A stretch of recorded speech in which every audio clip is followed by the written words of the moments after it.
पहले जीना नहीं था। अच्छा अच्छा, हम लोग इससे चढ़ते थे ऊपर। अच्छा इससे चढ़ते थे। ये मैं अभी अंदर आया ना तो मुझे सबसे पहले वहाँ पे गाय दिखी, केतली का निशान दिखा, मतलब मोदी जी से प्यार ऐसा लगता है। मैं सोचा संडे के दिन छुट्टी मिलेगी भाई, अब संडे आ गया, शक्तिमान देखेंगे। शक्तिमान देखते थे आप? हाँ, और भी कुछ नाटक आते थे। हरिजन कॉलोनी, मतलब आप अपनी कॉलोनी का नाम नहीं बदल पाए आप? लोगों ने मेरा कद देखा है, उनको लगता है कि अचानक से कोई आके खड़ा हो गया है। लोगों ने संघर्ष नहीं देखा है। जैसे मेरे यहाँ अगर कोई आएगा सीबीआई इनकम टैक्स वाला तो पैसे घर से लेके आएगा। लोग बोलते हैं कि भीम आर्मी जो है वो सिर्फ इंटरनेट पे है। आपके पिताजी जो है बामसेप में थे। हाँ, तो वो थे, बीएसपी को ही वोट देते होंगे, आप भी बीएसपी वाले ही होंगे।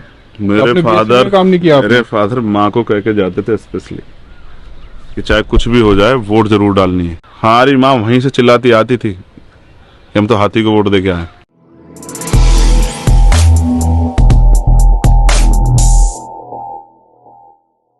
ये वो गली है जहां से भीम आर्मी की शुरुआत हुई थी, और अगर आप थोड़ा सा और आगे आएंगे तो आपको यहाँ पर एक बोर्ड दिख जाएगा आजाद समाज पार्टी का, और केतली है।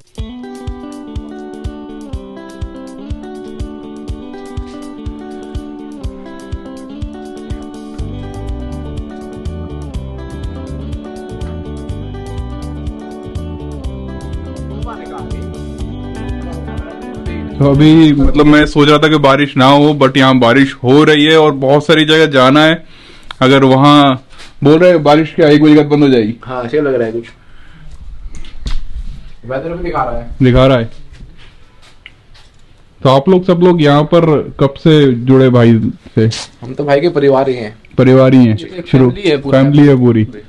और यहाँ पर ये जो कॉलोनी है इसका नाम क्या है? हरिजन कॉलोनी। हरिजन कॉलोनी गली नंबर 2। तो यहाँ पर जो है आजाद समाज पार्टी का झंडा लगा हुआ है। यहाँ पे कोई बीएसपी का झंडा भी होता था। तो ये जो है चंद्रशेखर भाई का घर है, और यहाँ पर देखिए, यहाँ अंदर घुसते हैं ना वैसे लिखा हुआ है हम इस देश के शासक बनना चाहते हैं। और चंद्रशेखर भाई को ढूंढ रहा हूँ मैं, कहाँ है चंद्रशेखर भाई? कैसे हैं? क्या हाल है? बस भाई बहुत बढ़िया हूँ मैं आज है ना बस आपका घर दिखाना चाहता हूँ। लोग बोलते हैं कि आप बहुत बड़ी पार्टी बन चुके हैं, बहुत बड़ा संगठन बन चुका है, आपका घर कैसा वो देखना है। मैं पहली बार आया हूँ, आपको पता है। सिक्रेसी लीक हो सकती है। ये सिक्योरिटी इश्यूज भी, दुश्मन को पता लग जाएगा कि कहाँ से जाया जा सकता है। खैर कोई बात नहीं, आओ। तो ये घर जो है यही सिंपल घर है, फादर ने अपनी मेहनत से बनाया है। अभी बहुत सी व्यवस्थित नहीं है कुछ चीजें, क्योंकि बारिश का मौसम हो गया है अचानक से, तो कुछ चीजें इस तरह से अलग अलग पड़ी हुई है। ये आपका कमरा है? हाँ, ये मेरा कमरा है। और क्योंकि तुम्हारा पहले से भी कंफर्म नहीं था, तो बहुत सारी चीजें जो हैं, कुछ चीजें ऐसी होती हैं जो लोग ले लेते हैं कि सब ये मुझे दे दो, अच्छा लग रहा है। अच्छा। वरना मैक्सिमम चीजें जो मतलब बेसिकली मुझसे जुड़ी, जैसे मेरी किसने जो मेरी तस्वीर बना दी है, ये उस तरह से, तो उसको मैं ले ही आता हूँ, उसको मैं अपने पास रखता हूँ मेरे पास। जैसे ये अभी मुझे दी गई थी जो है अधिवेशन में। हाँ, अधिवेशन में नहीं, अधिवेशन से अच्छा, पहले। अच्छा। हाँ, तो ये मैंने जो है अभी मैंने ला के रख ली थी यहाँ कि भाई इसको भी जो है सम्मान रखना है। और ये अभी सम्राट मीर भोज जी की जो है प्रतिहार, उनकी तस्वीर कहीं से मुझे गिफ्ट की गई थी। तो ये धन सिंह कोतवाल जी की तस्वीर है जो मुझे गिफ्ट की गई थी। ये मतलब आपके रूम में जगह नहीं है, लेकिन आपने फिर भी उसको हर जगह टांग रखा हुआ है। ये हमारी पार्टी का चुनाव चिन्ह भी मुझे किसने गिफ्ट किया था। मैं अभी अंदर आया ना तो मुझे सबसे पहले वहाँ पे गाय दिखी, केतली का निशान दिखा, मतलब मोदी जी से प्यार ऐसा लगता है। देखो, गाय बचपन से ही हम लोग पालते हैं। बचपन से हाँ, मैं चाय नहीं पीता हूँ, मोस्टली हमारा पूरा ग्रुप जानता है। मैं चाय बहुत कम, कहीं इमरजेंसी हो जाए, कोई मजबूरी हो जाए तो पी लेता हूँ, या कभी कभी सर्दियों में। तो बचपन से जब मैं बड़ा हुआ, हमारे फादर ने गाय और भैंस दोनों रखी, तो मुझे दूध पीने की आदत है। जब भी हमारी गाय दूध देना बंद कर दी भैंस, में तत्काल लड़ने लग जाता था। 2-3 दिन में मेरे फादर को गाय भैंस लानी पड़ती थी। उसके बाद जब मैं जेल चला गया तब मेरी उसमें बदलाव हुआ, क्योंकि वहां वो दूध मिलता था पैकेट वाला, पाउडर वाला। अच्छा। तो उससे वो मुझे इस तरह से उसने वो किया कि मैंने दूध पीना ही बंद कर दिया उसके बाद। और मुझे दूध का टेस्ट नहीं रहा, फलों का टेस्ट नहीं रहा, क्योंकि वहां मैंने 16 महीने लगभग गुजारे, वो एक जैसा वो, और वो स्मेल जो है दूध की, उससे सब मतलब अंदर से दूध पीने का मन खत्म हो गया। तो अभी भी हम लोग पशु पालते हैं यहाँ के, तो मैं कभी कभी घर आता हूँ तो पी लेता हूँ। यहाँ पे मतलब आप ऊपर से प्लास्टर झर रहा है, यहाँ से प्लास्टर टूट रहा है, बारिश की वजह से हो गया सब। घर होगा काफी आलीशान होगा और जैसे लोग बोलते हैं और काफी कुछ अच्छा होगा, बट ये अभी भी वैसा ही घर है जैसे हम लाइव में देखते थे बहुत पहले। आप यहीं से लाइव करते थे? हाँ, मैं यहीं से बैठ के लाइव करते थे आप? क्योंकि मुझे याद है ये जो बैकग्राउंड है ना, ये मुझे अच्छे से याद है कि ये इस तरह से बैकग्राउंड रहता था सारा। देखो है क्या ना, ये मेरे फादर ने अपनी मेहनत की कमाई से बनाया है, तो ये मेरे लिए महल से कम नहीं, क्योंकि मेरे फादर की ईमानदारी की एक एक पाई इसमें जुटी हुई है। और देखो घर, तो मैं क्या, अभी मैं बार बार कह रहा, मैं तुम देखो मध्य प्रदेश से और मध्य प्रदेश पे बात कर लेते हैं। मैं मध्य प्रदेश गया तो मेरे पास तो ये भी मकान है, हमारे लोगों को तो वहाँ पक्के मकान में नहीं। हाँ, मैंने देखा, जिसके लिए हमने वो डाटा इकट्ठा करने का वो चलाया, जिसमें अब वो आंदोलन करने वाले हैं। हाँ, जिस तैयार है वो सभी को डाटा पक्का घर मिलेगा। हाँ, तो आप सोचो कि मेरे पास तो ये है, लोगों के पास तो ये, जिनकी हम लड़ाई लड़ रहे हैं। मुझे पक्के मकान की जरूरत नहीं, मेरे पास है, जैसा भी है, लेकिन जिनके पास नहीं है उनकी लड़ाई लड़ रहे हैं। और मैं मध्य प्रदेश स्पेशली क्यों जाता हूँ बार बार कि वहां आंदोलन खड़ा हो, क्योंकि मुझे वहां से विधानसभा नहीं लड़ना, व्यक्तिगत लोकसभा नहीं लड़ना, लेकिन वहां जो लोग काम कर रहे हैं, वहां जो समाज रह रहा है इतने बड़े पैमाने पे, उनको उनके हक अधिकार मिले, क्योंकि कोई ईमानदार से उनके लिए लड़ नहीं रहा है। और अगर 75 सालों में वहां के नेताओं को ये भी नहीं लगा कि उनको पक्के मकान की जरूरत है, तो सोचो वो लोग नेताओं की नजरों में जानवर से ज्यादा हैं क्या। तो ये घर है, आओ मैं तुम्हें और भी चीजें दिखाता हूँ घर पे। ये हमारे, ये फादर का बनाया हुआ है, ये दूसरा कमरा है जिसमें हमारे छोटे वाले भाई रहते हैं। अच्छा अच्छा। हाँ, ये इधर, ये पुराना ही सारा जो है हमारे फादर ने उसको बनाया था, तो ये सब पुराने उसमें बना हुआ। ये बड़ा कमरा है जिसमें माँ और जो है, क्योंकि वो बीमार रहती है तो उनका ट्रीटमेंट वगैरह चलता रहता है। अच्छा, ये ऑक्सीजन लगा हुआ है, उनको पड़ती रहती है, तो अभी तो वो शायद मुझे लग रहा है कि वो उधर वॉशरूम टाइप है। तो ये पुराना ही बना हुआ है। ये आपके पिताजी की फोटो हाँ, है, वो बहुत स्टाइलिश फोटो है ये। हाँ, ये अब वो स्टाइलिश थे, उनका बेटा जो है, उनके बेटे भी बहुत स्टाइलिश है। कोशिश कर रहे हैं कि उनके काम को ये फोटो आपका बहुत फेमस है। हाँ, ये फोटो काफी पुराना। ये कहाँ पर लिया होगा ये फोटो? ये हरिद्वार का फोटो है। हरिद्वार का फोटो? हाँ, मनीष से जो बड़े वाले भाई हैं वो बीचल में है, तो उनके कमरे पे हम गए हुए थे, उन्होंने खींचा ये फोटो। अच्छा। और अच्छा है कि वो फोटो इतना फेमस हुआ लंबे समय तक, जो है वो फोटो जय भीम वो करते रहे। उस फोटो से जो है वो, अब वो लोगों के उसमें है। आपको फिर सांस लेने में दिक्कत हो रही है, मुझे ऐसा आपकी उससे लग रहा है, आवाज से सांस की बात तेज आ रही है। समस्या, अभी तबीयत खराब है? हाँ, तबीयत खराब है। कल ये डॉक्टर के भी गई थी, मैं स्पेशली इसलिए आया था इनको डॉक्टर के दिखा दूं, लेकिन कल भी काम की वजह से मैं नहीं जा पाया, दीदी और गई थी। उम्मीद है कि थोड़ा जिस डॉक्टर के यहाँ दिखाया अब थोड़ा सा आराम हो जाए। उससे तो आराम बहुत होगा। बहुत हो गया? हाँ, तो आप ऊपर कपड़े में लेट जाओ, जूते निकाल के ऊपर लेट जाओ।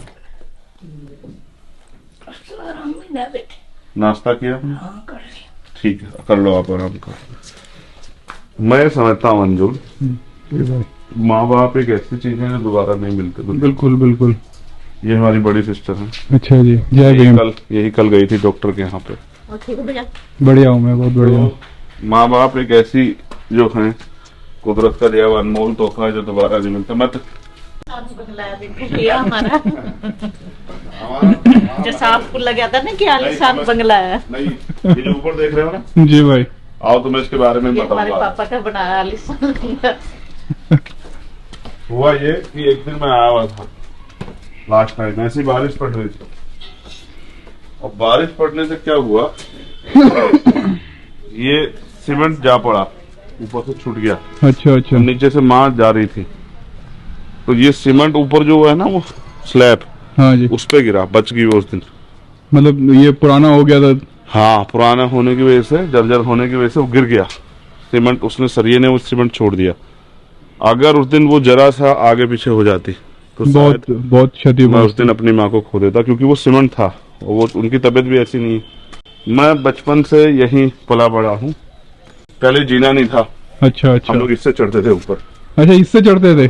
कभी गेहूं सुखाने हुए या कभी कपड़े सुखाने हुए या और कुछ छत पे कुछ ऐसा हुआ जो करना हुआ, तो छोटे थे तो पतंग भी उड़ा लेते थे। यहाँ तो पतंग वगैरह उड़ाते थे। हाँ, तो तब जो है, तब ये हमारा ही घर होता था जिसके पास 2 मंजिली थी।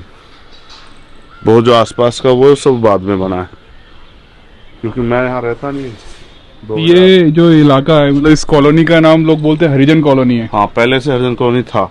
लोग ये भी बोलते हैं कि आप हरिजन कॉलोनी, मतलब आप अपनी कॉलोनी का नाम नहीं बदल पाए आप देश में। हमारी कॉलोनी का नाम अब शायद आजाद कॉलोनी है, क्योंकि पहले एक गांव था और कॉलोनियां सिर्फ पहचान के लिए थी, क्योंकि मैं जब तक लोगों को जानकारी नहीं थी तो हमारे ही समाज के जो सीनियर लोग हैं वो अपने आप को हरिजन कहने में गर्व महसूस करते थे।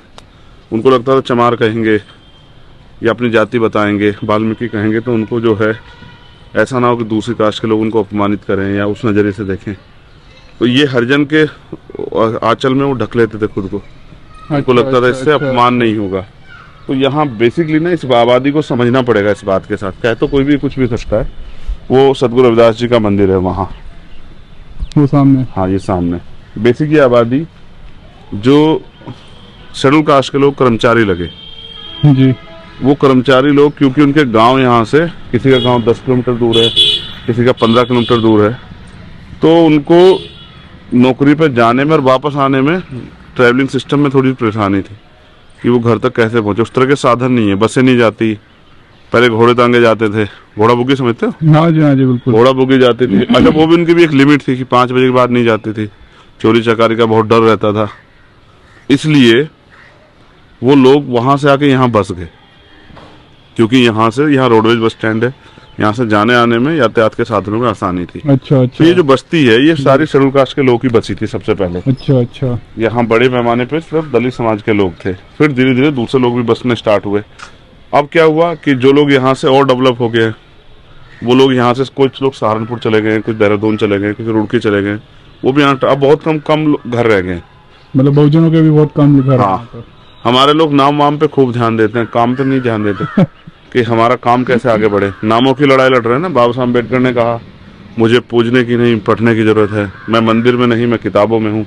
लेकिन हमने क्या किया, बहुत बड़ी बड़ी उनकी जो है मूर्तियां लगाई, ठीक है, उन मूर्तियों पे फूल चढ़ाते हैं, बाबा साहब के विचारों पे नहीं चलते हैं। तो हमारे लोगों को चाहिए कि हमारी तरक्की कैसे हो। ये जो मंदिर देख रहे हो जी, ये पिंक कलर का जो है, हाँ, मैंने पहले भी बताया, टीवी पे नेशनल मीडिया बताया कि हमारे यहाँ बचपन से हमने सतगुरु रविदास जी महाराज को ही, हमने हमारे यहाँ उनको ही पूजना, उनके विचारों पे चलना। और उनका एक बड़ा जब हिस्ट्री आप पढ़ोगे, उनके विचार पढ़ोगे, तो वो अंधविश्वास पाखंडवाद के खिलाफ उन्होंने क्रांतिकारी वो किया है, उद्घोष किया है, मतलब समाज को जगाने का काम किया। आपने बाबा साहब को कब से पढ़ना स्टार्ट किया, मतलब क्या बचपन से ही आप? हाँ, बचपन से। बेसिकली मेरे फादर टीचर थे, बामसेप के मेंबर थे। बामसेप के मेंबर थे? हाँ, सरकारी कर्मचारी थे और वो बहुत अनुशासित थे। मैं जब उनके स्कूल में जाता था, कभी कभी मुझे अपने साथ ले जाते स्कूल में, तो मैंने देखा कि जब वो जाते थे तो बच्चे बिल्कुल अनुशासन में बैठे रहते थे, और जब वो नहीं, जिस दिन वो नहीं जाते, बच्चे घूमते फिरते रहते। बेसिक उन्होंने एजुकेशन को इतनी प्रायोरिटी दी। वो बच्चों को एक मैं उनकी घटना बताता हूँ, देखो मैंने कभी किसी से शेयर नहीं की जी। उनके एक स्टूडेंट थे और वो एक दिन उन्होंने पढ़ाई के कारण मेरे फादर ने उनको थोड़ा सा धमका दिया। पहले तो पीट भी देते थे क्योंकि माँ बाप भी कहते थे कि भाई इसको पीट दो या कुछ भी करो, लेकिन पढ़ाओ, बिल्कुल, ये प्रायोरिटी रहती थी। तो वो बच्चा जो है जाके हमारे यहाँ उपले होते हैं, गाय के गोबर, भैंस के गोबर से जो बनते हैं, उनका एक कूप बनता है, उसको उस बिटोड़ा बोलते हैं यहाँ देसी भाषा, उस बिटोड़े में जाके वो छिप गया। अच्छा। और एक रात उसी में छिपा रहा। अच्छा, रात भर वहीं? स्कूल से सीधा बिटोड़े में। ओह। तो फिर अचानक से वो लड़के के परिवार, बच्चे के परिवार के लोग फादर के पास आए नेक्स्ट डे कि भाई ऐसे ऐसे वो मिल नहीं रहा है। तो ढूंढवाया गया, तो फिर वो ढूंढा तो वो वहाँ बिटोड़े में, फिर उसको निकाल के लेके आए। वो डर के कारण वहाँ था, क्योंकि मेरे फादर बहुत गुस्सा करते थे, बहुत डांटते थे, मुझे भी डांटा पीटा भी। आज उनके पीटने की देन है कि मैं जो है यहाँ खड़ा हूँ। तो जब मेरे फादर की डेथ हुई, उन बच्चे का, अब वो बच्चे नहीं रहे, वो तो बहुत बड़े बड़े हो हुए गए। होंगे। उनका वो साइंटिस्ट हैं मुंबई में। अच्छा, उनका साइंटिस्ट है हाँ, वो? उनका मेरे पास यहाँ पत्र आया कि मुझे दुख है कि मैं पहुंच नहीं पाया। उन्होंने उसमें पूरी वो लिखी हुई थी। बेसिकली उनके 2 पत्र आए। एक पहले आया फादर के पास, उन्होंने पार्कर का एक पेन भेजा फादर को। अरे वाह। तो जब वो आया तो पापा ने कहा कि यार पता नहीं कौन है, किसने क्या। तो मैंने वो लेटर पढ़ा, तो उसने पूरी घटना लिखी थी। वो सैनिक समुदाय से थे, बैकवर्ड से ही, कि भाई मैं इस तरह से, गुरुजी आपने मुझे उस दिन अगर ना आपने मुझे डांट के पढ़ने के लिए प्रेरित किया होता तो शायद आज मैं साइंटिस्ट नहीं होता। फिर उनका जब मेरे फादर की डेथ के बाद फिर उनका मेरे पास वो आया कि मुझे दुख है, मुझे जानकारी मिली, मैं आ नहीं पाया, लेकिन गुरुजी को खोना एक बहुत बड़ी क्षति है। तो देखो, वो टीचर थे, एजुकेशन की महत्ता को समझते। हम पे भी 6 बहन भाई हैं, सबको उन्होंने पढ़ाने का काम किया, सबको पढ़ाया? सबको पढ़ाया। शादी, इवन बड़ी सिस्टर को शादी के बाद भी पढ़ाया। अच्छा। शादी के बाद उनको बीएड कराया। हमारे बहनोई को उन्होंने प्रेरित किया कि भाई वो पढ़े। छोटे वाले बहनोई को प्रयास किया कि वो तो खूब इंटेलिजेंट है, उनको प्रयास किया कि भाई वो कामयाब हो जाए। तो जो मेरे फादर ने हमें सिखाया किस तरह परिवार को संभाल के रखना है, समाज में, जिस तरह मैंने गुरु घर के बारे में बताया कि गुरु घर की जमीन उस समय, मंदे समय में, मेरे फादर ने इनके साथियों ने मिलकर 65,000 रुपए इकट्ठे करके खरीदी। अच्छा, ये खरीदी हुई जमीन है? हाँ, ये खरीदी हुई जमीन। कब जाएगी? नहीं, कब जाएगी। 65,000 रुपए देके ये जमीन तब खरीदी जिस समय एक पैसे की वैल्यू होती थी। बिल्कुल, 65,000 रुपए उस हाँ। जमाने में। अब आप सोचो कि अपने समाज के, अपने धर्म के प्रति, अपने गुरुओं के प्रति, अपने उनके विचारों के प्रति, बेसिक पहले कॉन्सेप्ट ये था कि यहाँ मंदिर, गुरु घर जो होते थे उनमें लोग इकट्ठा होते थे, इकट्ठा होकर अपने दुख सुख की, अपने समाज की तरक्की की बातचीत करते थे। हम पे कोई प्लेटफॉर्म नहीं था सार्वजनिक, सबके घर सब लोग नहीं जाते, तो अपने गुरु घर में बैठ के अपने दुख सुख की बात करते थे। मैंने भी इस मूवमेंट को बहुत दिन चलाया, लेकिन अब वो सिर्फ पूजा स्थल बन के रह गए हैं। जयंती वाले दिन लोग जाते हैं, माथा टेकते हैं, फिर चले जाते हैं। उनको ये नहीं पता कि गुरुजी संदेश उपदेश क्या देके गए। मैंने तो अभी कहा, मैं कहीं था कि एक प्रोग्राम में, तो वहाँ उन्होंने वो कराई, क्या नाम, भगवान बुद्ध के उससे, उनकी जो जिस व्यवस्था से उनको जो है पूजा पाठ होता है उनका, पंचशील और त्रिरत्न कराया। हाँ जी, हाँ जी, हाँ जी। तो वो कराने के बाद मैंने फिर उनसे बाद में पूछा कि सर, क्या आपको लगता है ये भाषा लोग, आम लोगों ने सोचे, कोई नया आदमी आएगा वो क्या समझेगा? आपने जो ये बोला है, बुद्धम शरणम गच्छामि, धम्मम शरणम गच्छामि, इसको लोग क्या समझेंगे? आपको चाहिए कि इतनी सरल भाषा का प्रयोग करेंगे लोगों को समझ में आए कि आप क्या कह रहे हैं। बिल्कुल बिल्कुल भाई, पाणातिपाता वीरमणि शिक्षा पदम समादामी, आपने कह दिया, इसका अर्थ क्या है? कि लोग क्या समझाओगे? कि लोग यही सुन के चले जाएं? हाँ, बहुत से लोगों को नहीं पता है, मुझे पता है क्योंकि मैं बचपन से सुनता आ रहा हूँ उस चीज को। तो आपको इनका मतलब समझाना पड़ेगा कि उपदेश में क्या है, बिल्कुल, इसका अर्थ क्या है और हमें किस रास्ते पे चलना है। और तो परिवर्तन है कि बड़े पैमाने पे हमारे यहाँ भी हम देखते हैं कि भगवान बुद्ध की उससे, या सतगुरु रविदास जी की उससे, या भगवान वाल्मीकि, गुरु नानक, कबीर जी की उससे लोग अपने अपने जो आयोजन होते हैं, जो अच्छे मतलब शादी ब्याह उस तरह कराने लगे। लेकिन बेसिक मेरा कहना ये है, मैं जो कहना चाहता हूँ कि भाई आपको ये बताना पड़ेगा ना कि क्या कहा, इसका अर्थ क्या है। मैं अंग्रेजी में तुम्हें कोई लाइन कहूँ और तुम अंग्रेजी नहीं जानते हो, तो उस लाइन का फायदा क्या होगा? तो मैं जब तक तुम्हें जिस भाषा में तुम समझते हो उसको नहीं समझाऊंगा, तुम पे उसका असर कैसे होगा? बिल्कुल। इसलिए मैंने उनसे कहा कि भाई चीजों को इतनी सरल करो कि समाज को ये समझ आ सके कि इस चीज से क्या सीखना है, सीख क्या लेनी है। पहले आप बात को समझोगे, फिर उसमें तर्क वितर्क करोगे, आकलन करोगे, फिर ही तो उसको ग्रहण करोगे। बिल्कुल बिल्कुल। तो इसलिए ये एक अच्छा वो है कि हम इस माहौल में पैदा हुए। यहाँ मिश्रित आबादी है, यहाँ शेड्यूल कास्ट के लोग भी हैं, बैकवर्ड के भी हैं, माइनॉरिटी के भी हैं, अपर कास्ट के भी लोग हैं। तो एक उसमें पैदा हुए। और मेरे फादर का एक किस्सा जो मुझे बहुत प्रेरित करता है, जो उन्होंने मुझे तब बताया जब वो कैंसर से पीड़ित थे और मैं उनके साथ हॉस्पिटल में रहता, कि भाई उनको कैंसर हुआ था। हाँ, वो उनकी डेथ, वो 3 फ्रेंड थे। ये पूरी मेरी पूरी फैमिली उस पर चली जा रही है, पूरी हमारी स्टोरी। वो 3 फ्रेंड थे। एक मेरे फादर श्रद्धेय मास्टर गोवर्धन दास जी, दूसरे श्रद्धेय रमेश कुमार बंसल जी, और तीसरे सैयद हकीम रजाउल साहब। इनका इतना कंट्रोल था हम लोगों पे, अगर मेरे फादर नहीं तो वो आगे तो हमारी हिम्मत नहीं थी कि हम सामने खड़े हो जाएं। ऐसा होता है। हाँ, इतना कंट्रोल था। और तीनों दोस्तों की डेथ जो है ना, हर 4 साल बाद कैंसर से ही हुई। पहले मेरे फादर की 13 में, 17 में जब मैं जेल गया तो सदर रमेश कुमार बंसल जी की, उनकी भी कैंसर से हुई। और फिर 21 में हकीम सैयद रजा उल हक साहब की भी कैंसर से डेथ हुई, तीनों फ्रेंड्स की। तो जब मेरे फादर को कैंसर हुआ, मैं उनके साथ रहता तो उन्होंने मुझे बताया कि यार जब मैं पहली बार स्कूल में एज ए टीचर अपॉइंट हुआ और मैं गया तो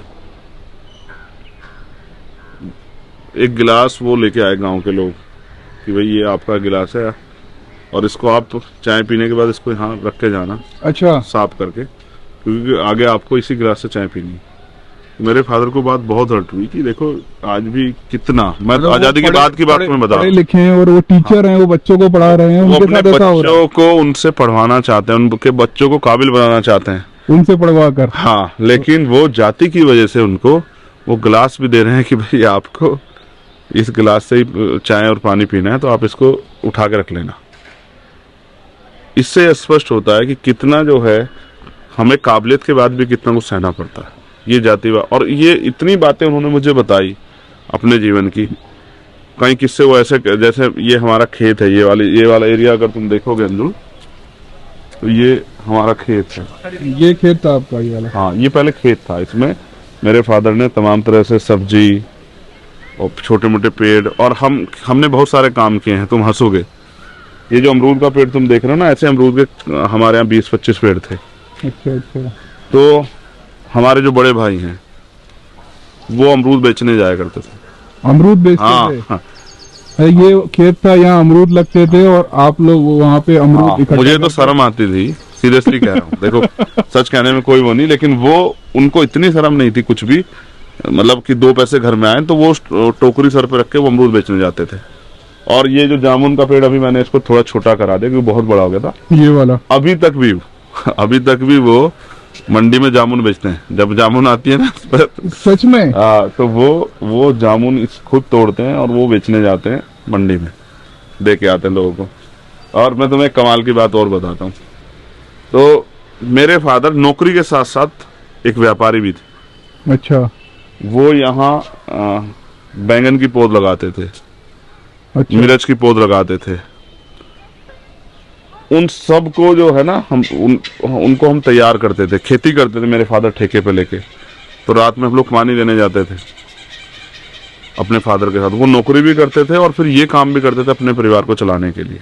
खाली एक नौकरी से नहीं सब कुछ होने वाला था। और जब उन्होंने स्टार्ट किया तो उनकी सैलरी 66 रुपए थी। 66 रुपए? हाँ, 66 रुपए से उन्होंने स्टार्ट किया। 66 रुपए? हाँ। और फिर देखो, हमें इतना कुछ करके देके गए, जमीन भी देके गए। जब वो रिटायर हुए तो उससे उन्होंने जो जमीन खरीदी, वो जमीन भी वहाँ 12-13 बीघे उन्होंने जमीन खरीद के हमें दी।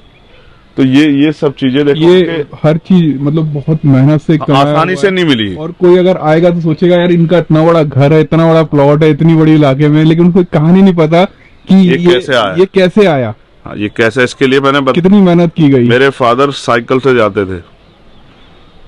उन्होंने विक्की भी खरीदी एक समय में, लेकिन पहले वो साइकिल से जाते थे 20, 25, 30 किलोमीटर पढ़ाने के लिए।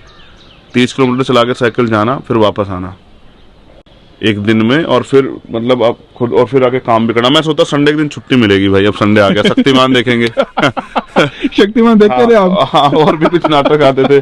और संडे के दिन जो है मूवी आती थी 4 बजे, तो चलो देखने को मिलेंगे। लेकिन उस दिन हमारे फादर कहते चलो आओ, जब थोड़ा खेत में जरा खोदना है, फावला वाला लेके आओ। फिर आप सोचते हो यार ये क्या आफत आ गई। हाँ, हम सोचते थे कि किस तरह से, अच्छा हम बहुत तेज काम करते थे कि जिससे कि टाइम बच जाए और हम जाके वो देख लें पिक्चर। हमारा टीवी, बड़ा टीवी था, वो बैटरी पे नहीं चलता था, तो मैंने जिद करके टीवी मंगाया। हमारी एक सिस्टर है, उनके यहाँ से, उनके एक्स्ट्रा एक टीवी था, वो लेके आए बैटरी पे चलाने के लिए। ठीक है, तो हमारे यहाँ नलका था, तो पानी देते थे खेत में, पीछे पानी कैसे जाएगा, तो पाइपलाइन तो थी नहीं, तो नलका चलाते थे। मैं, मेरी सिस्टर, मेरे बड़े वाले भाई, बड़े वाली सिस्टर, हम सब एक एक करके नलका चलाते थे। फादर भी चलाते थे। वो पानी मतलब हैंडपंप, उस हैंडपंप से पानी डायरेक्ट हो जाता था और वो नाली के जरिए वो खेत तक जाता था। ये हमने मतलब काफी लंबे समय तक। और ये जो पीछे का एरिया तुम देख रहे हो, तब तो ये बसासत नहीं थी इतनी। वो जो सामने पेड़ तुम्हें अगर दिखाई दे रहे हो, इन हाँ, पेड़ दिख के रहा है। उधर ये लगभग 2 किलोमीटर दूर का एरिया है। इनके उधर खेत है। अच्छा, आपका खेत है वहाँ पर? नहीं, हमारे नहीं, अच्छा, आपके नहीं है। हमारे नहीं, सामान्य खेत है हम्म। किसानों के। तो यहाँ से क्योंकि हम पशु पालते तो घास भी चाहिए, तो माँ जाती थी घास लेने के लिए वहाँ। और मैं जब स्कूल से आता था तो यहाँ बैग रख के फिर वहाँ घास लेने जाता था। कभी लकड़ी लेके आना, कभी घास लेके आना। बहुत ताकतवर था। घर पे हाथ से काटने वाली मशीन थी, अब तो मोटर लगा ली है। और मैं 1 क्विंटल 1.5 क्विंटल जो है गन्ना, चेरी वगैरह अपने हाथ से काट देता था। मैं बहुत मतलब शुरू से, ये तो शरीर जब ज्यादा खराब तब हुआ जब मैं जेल गया। जेल गए, वहाँ पर काफी परेशान। बीमारियों का और तमाम नुकसान और भी बहुत सारी चीजें, खाना पीना सब चीज बहुत नुकसान उठाना पड़ा, तब बीमारियां आगे बढ़ी।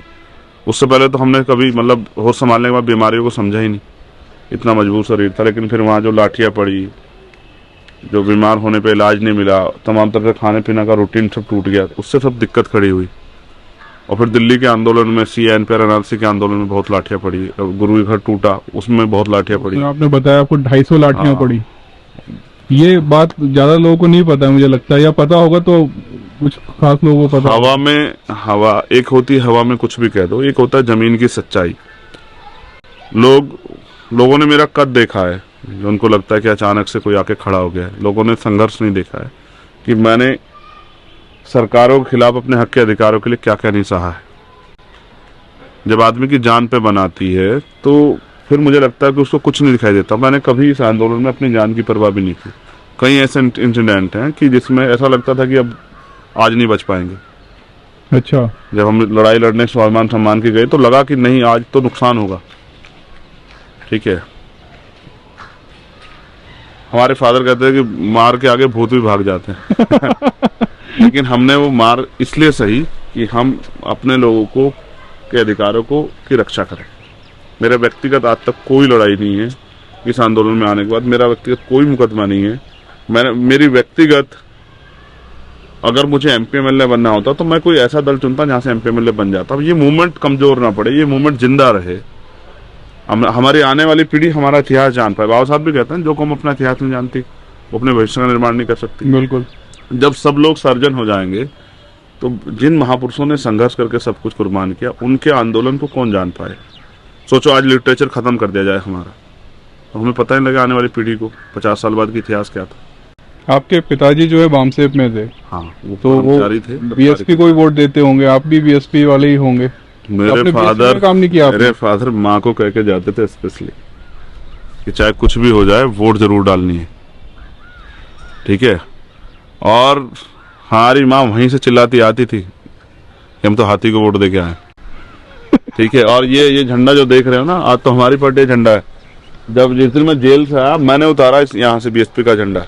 जब मैं जेल से आया, जेल से लौटे, हाँ, तब मैंने यहाँ उतारा, ये BSP का झंडा लगा हुआ था। जब उन्होंने मुझे गद्दार साबित कर दिया कि भाई ये तो एजेंट है, तब मैंने यहाँ के उतारा नम आंखों से कि ठीक है, अब अपनी काबिलियत को करके दिखाना। क्योंकि अगर मैं नहीं खड़ा हुआ तो किसी गरीब के बेटे में हिम्मत नहीं होगी कि वो खड़ा हो जाए।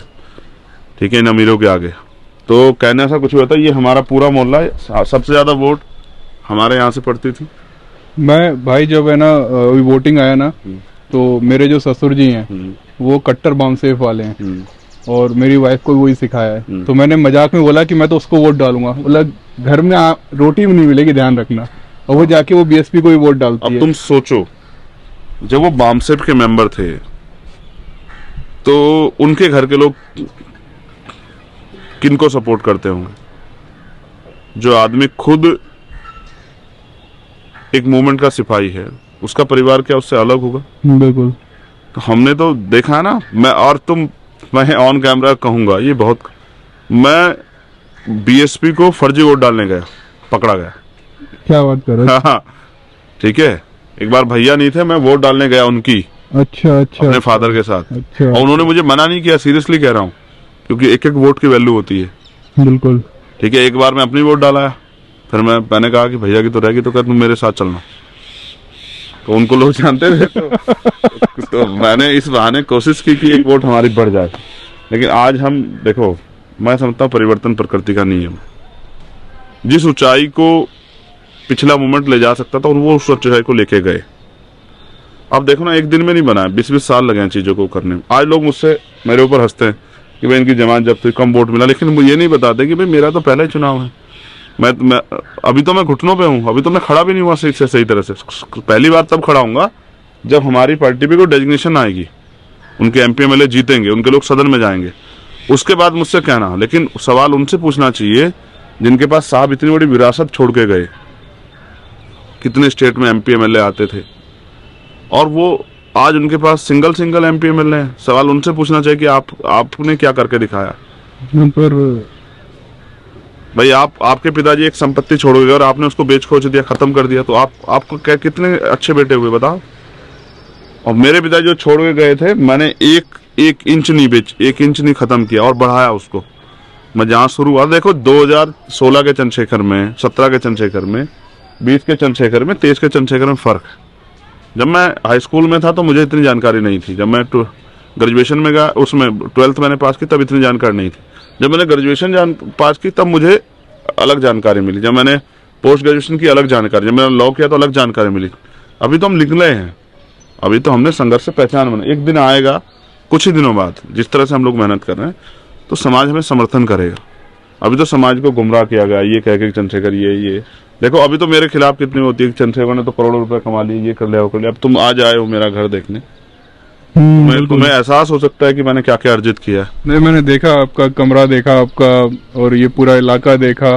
तो ये जो झूठ फैलाया गया है ना, ये जो झूठ फैलाया गया है, लग तो नहीं रहा कहीं से कि इस झूठ के पीछे का कारण ये है कि मैं अगर सोचो मैं किसी मंत्री का, मुख्यमंत्री का बेटा भतीजा होता, शायद मुझसे सवाल नहीं होता। मेरी तो घड़ी, कड़ा, जूते भी लोग वो करते हैं, ये साबित करने के लिए कि चंद्रशेखर गलत है, चंद्रशेखर पैसे वाला, यही तो, इसलिए तो वो करते हैं। वो मेरे अंदर कमियां ढूंढते हैं। मैं तो कह रहा हूँ मेरे में बहुत सारी कमी है, मैं तो उनको सुधार रहा हूँ, क्योंकि आपने तो सिखाया नहीं है भाई। जो पुराने लोगों ने तो नहीं सिखाया, मैं तो कोशिश करता हूँ। मैंने कई बार लिखा कि आओ भाई, जो पुराने मूवमेंट के साथी हैं, बहुजन मूवमेंट के, जो निराश होकर घर बैठ गए, आओ मेरे साथ खड़े हो जाओ, आओ मुझे गाइड करो, मैं तो पीछे हो जाऊंगा, आप आ जाओ, ठीक है। तो सच ये है कि हम लोग टांग खींचते हैं, हाथ नहीं पकड़ते। जिस दिन समाज हाथ पकड़ने लगा तो गरीबी के अलावा और कोई मेरे अंदर कमी नहीं कि जिससे मुझे ये कहा जा सके कि चंद्रशेखर इस आंदोलन को लीड नहीं कर सकता है। और उनके पास विरासत, परिवारवाद के अलावा कुछ नहीं जो ये कह सके कि हम इस मूवमेंट को लीड कर सकते हैं। ऐसा होता तो बाबा साहब अम्बेडकर के बच्चे भी तो, उन्हीं को हमें हमेशा सर माथे रखना चाहिए था। ऐसा होता तो बाबा साहब अम्बेडकर की पार्टी RPI को हमें सर माथे रखना चाहिए था। हमने अलग पार्टी क्यों बनाई BSP के रूप में? काशीराम साहब ने क्यों बनाई? तो मुझसे पहले तो एक काम काशीराम साहब करके गए। मैं गलत हूं तो साहब काशीराम भी गलत है। अब लोग बोलेंगे कि आप काशीराम जी से अपने आप को कंपेयर नहीं, कंपेयर नहीं कर रहा हूं, मैं तो उनके रास्ते पे चल रहा हूं भाई। उन्होंने बामसेफ बनाया, हमने मिशन 78 बनाया, कर्मचारियों का संगठन, मिशन 78। हाँ, उन्होंने बहुजन सुरक्षा दल बनाया। उनके तो जो उनकी पार्टी में अपने आप को लीडर कहते उनको भी नहीं पता होगा, उन्होंने बहुजन सुरक्षा दल बनाया। उसका काम क्या था मैं एक मिनट में नहीं बता सकता हूँ, ठीक है। हमने भीम आर्मी बनाई। उनके बहुजन सुरक्षा दल का कॉन्सेप्ट पढ़ के देखना, मैं कोई हवाबाई नहीं, एक बार पढ़ के देखना तो आपको पता लगेगा भीम आर्मी क्यों, ये किसकी सोच थी। अच्छा, ये भीम आर्मी जो है काशीराम जी की जो सोच थी उसी से आपने बनाया? चेक करके देखना है। ये अस्तित्व में कैसे, मतलब आपको क्या लगा कि आप भीम आर्मी जैसा कुछ बनाना चाहिए? देखो, यहाँ से लेफ्ट में 1.5 किलोमीटर पे एक स्कूल है, जिस स्कूल में मैं भी पढ़ा हूँ। अच्छा, ठीक है। उस स्कूल में कास्ट डिस्क्रिमिनेशन होता है बड़े पैमाने, मैंने खुद सहा स्कूल में। वो तो बड़ा स्कूल है, इंटर कॉलेज। मैंने तो उसमें प्राइमरी स्कूल में देखा जब हमें मास्टर कहता था कि वजीफा लेने के लिए आ गए हैं, जबकि हमें वजीफा नहीं मिलता था क्योंकि मेरे फादर गवर्नमेंट कर्मचारी थे। हम वो जो आय प्रमाण पत्र बनता वो नहीं बनवा पाते थे, तो इसलिए हमें नहीं मिलता था। लेकिन हमें टीचर फिर भी इस तरह की भाषा का प्रयोग करके हमारा मनोबल गिराता क्लास में सबके सामने। वहाँ हमारी पढ़ाई उससे मतलब नहीं था, बस इस मतलब था हमारी जाति से कि भाई ये जो हैं क्या नाम स्कूल वजीफे वाले आ गए हैं, ये जो हैं अनाज वाले आ गए हैं, ये पढ़ने थोड़े थे अनाज लेने आते हैं। एक बच्चा जो सीखने गया है, जो इसके अंदर व्यक्तित्व का विकास होना है उस शिक्षा के मंदिर में, आप उसको जो है इस तरह से जो है डिमोलाइज कर रहे हो, आप इस तरह से उसको जो है तोड़ने का काम कर रहे हो, आप इस तरह से जो है उसको जो है उसके सपनों को कुचलने का काम कर रहे हो। क्यों किया दर्शन सोलंकी ने सुसाइड? क्यों किया रोहित वेमुला ने सुसाइड? क्यों किया पायल तड़वी ने सुसाइड? ये सब चीजें हैं, ये सुसाइड नहीं, ये एक सुनियोजित ढंग से जो है हमारे काबिल लोगों को मारने की एक योजना है। कि उनका इतना वो करो कि वो टूट जाएं और फिर ऐसा कदम उठाएं। मैं भी टूट जाता, जिस तरह गवर्नमेंट ने मुझे जितना परेशान किया मैं भी टूट जाता, लेकिन मैं मरने वालों में से नहीं हूँ भाई। अपना अम्बेडकर का सिपाही हूँ, फूले पेरियार साहू जी का सिपाही हूँ, मैं टूटने वालों में से नहीं हूँ। मैं जिस दिन मुझे मौत आ जाए उस दिन रुक सकता हूँ, उसके अलावा कोई तरीका नहीं मुझे रोकने का। और मैंने पुरानी गलतियों से सीख ली है कि नेता पैसे के चक्कर में वो करते हैं, नेता और कई चीज़ों के चक्कर में, प्रॉपर्टी के चक्कर में मरते हैं, और वो उनके ऊपर CBI ED इनकम टैक्स लगा के उनको मोहरे बना देते हैं। मैं ऐसी कोई गलती करूंगा ही नहीं जिससे मेरे पैर में बेड़ी पड़ सके, और जिस दिन बेड़ी पड़ने जैसी नौबत आ जाए किसी वजह से, तो मैं उस दिन वो पैर काट लूंगा, लेकिन बेड़ी नहीं पड़ने दूंगा। मेरा नाम ही आज़ाद है, मैं गुलाम होकर जी नहीं सकता। और मेरा नेचर है बचपन से कि मैं उस माहौल में रह ही नहीं सकता हूँ जहाँ गुलामी है। और मैं गुलामी करते भी देखता, मैं लोगों को रोकता हूँ कि पैर मत छुओ। मैं अपने संगठन में कहता हूँ कि भाई मसीहे के चक्कर मत रहो, खुद काम करो, ठीक है। हमारे संगठन लोकतंत्र, हम सबकी बात सुनते हैं, छोटे से छोटे कार्यकर्ता की बात सुनते हैं जहाँ मुझे मौका मिल जाता है, और हम की सुनवाई करते हैं। हमारे ऐसा नहीं कि ऊपर से ऑर्डर आए फॉलो करो, नहीं, ऐसा नहीं। आप मतलब इसलिए कॉलोनी का नाम आजाद आपने रखवाया? नहीं, वो उन्होंने रख दिया है। देखो बेसिकली मुझे आके पता लगा जब मैं पैदा हुआ, तब इसका नाम जो था मैंने तुम्हें बताया। हाँ। और अब इसका नाम, क्योंकि अब ये नगर पंचायत बन गई है। ये फिर भी आपके नाम से कैसे मैच हो गया ये आजाद? क्या कर सकते हैं। बढ़िया। तो अब इसमें वार्ड्स बने हैं, उसमें से ये जो वार्ड्स है उसका नाम जो है आजाद। हमारा बस चलेगा तो हम इसका नाम, जिस दिन हमें अवसर मिलेगा तो हम इसका नाम बहुत अच्छा रखेंगे, महापुरुषों के नाम पे। बिल्कुल बिल्कुल बिल्कुल। हम इसका नाम बहुत अच्छा रखेंगे महापुरुषों के नाम पे, क्योंकि ये यहाँ भाई हमने भी संघर्ष किया, और बहुत सारे लोग, माननीय अध्यक्ष जी का गांव भी यहीं आस पड़ोस में है, बहुत दूर नहीं है। अब तो उनकी पंचायत और हमारी पंचायत एक हो गई है। पहले उनका गांव अलग था, अब हम दोनों नगर पंचायत में आ गए हैं। हम दोनों छुटमलपुर का हिस्सा हुए। अच्छा। हाँ, पहले वो फतेहपुर में थे, हम छुटमलपुर में थे। अच्छा। हाँ, तो बहुत बड़े मेन स्ट्रीम मीडिया को तो ये भी नहीं पता मेरा गांव छुटमलपुर है। वो कभी गढ़कोली बताते हैं, कभी शब्बीरपुर बताते हैं। गढ़कोली मुझसे 12-13 किलोमीटर है, शब्बीरपुर मुझसे 50-60 किलोमीटर। गढ़कोली जहाँ पर वो बोर्ड लगा हुआ है, बोर्ड लगा हुआ है। वो घटना, जिस दिन वो घटना घटी, मैं देहरादून से आ रहा था और वहां से मुझे एक फोन आया। तब तक सारी घटना हो चुकी थी कि भाई जब हम मर जाएंगे तब आओगे आप। तब मैं यहाँ से सिंगल आदमी, मेरे साथ एक छोटा भाई अजय जो टेलर का काम करता था, अच्छा, उसकी मोटरसाइकिल पे हम दोनों लोग, मैंने उसको कहा कि चल। आपकी एज क्या थी उस समय? अब यहाँ से वापस जाओ, 2015-16 का इंसिडेंट है वो। 15-16 का इंसिडेंट है, जब भीम आर्मी बनी वो 2-3 साल हो चुके। 2 साल के करीब हम लोग रन करते हो गया था। तो जो मैंने स्कूल बताया तुम्हें, वहां हम उस पर जिक्र कर रहे थे, और जहां में डिस्क्रिमिनेशन था उसी के विरोध में भीम आर्मी खड़ी हुई।